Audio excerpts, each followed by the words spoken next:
र परमेश्वर हामीलाई सुन्नको लागि धन्यवाद दिन्छु।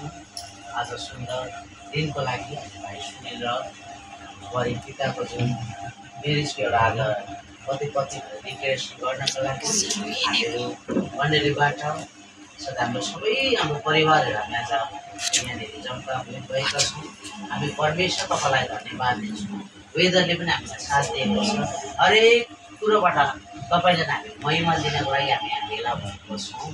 अनि हरेक जति पनि अब रल प्रोग्रामहरू छ सबै कुरोलाई हामी जुन परमेश्वर तपाईँको हातमा प्रभु येशू मसीहको नाममा हामी अर्पण गर्छौँ। पवित्र आत्मा तपाईँको दासमाथि तपाईँले आफ्नो नियन्त्रण तपाईँको बनाउनु हामी प्रत्येक माथि नै तपाईँको हात रहेको छ पवित्र आत्मा। अनि हाम्रो सारा आजको जुन प्रोग्रामहरू छ सबै कुरो चाहिँ येशू तपाईँको नाममा सफल हुनेछ भनेर हामी घोषणा गर्छौँ। सबै कुरोलाई तपाईँलाई धन्यवाद दिए हामी सबै प्रोग्रामलाई तपाईँको हातमा पुर्याउँदै येशू मसीहको पवित्र नाममा आमेन। हुन्छ नि एउटा खण्डलाई हेरेर छोटो हामी आराधनालाई गर्नेछौँ।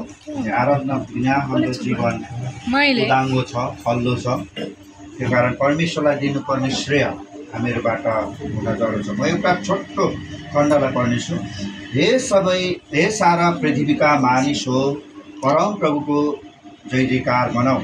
आनन्द साथ प्रभुको आराधना गर, हर्षको गीत गाउँदै उहाँको सामने आऊ। हुन्छ, हामी छोटो आराधना गर्नेछौँ।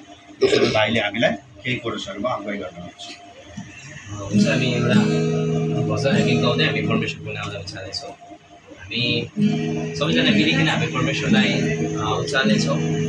यस फ्यामिलीबाट अनि हाम्रो दाजुको जीवनबाट, हाम्रो ब्रदरको जीवनबाट, भाइ नै होला आइगेस यस सानोदेखि पनि अनि त्यही कारणले हामी उहाँको नामलाई हामी यस गरी उचाल्नेछौँ। हाम्रो यो फ्यामिलीबाट, हाम्रो सबैजनाको जीवनबाट हामी उहाँलाई यस गरी उचाल्नेछौँ।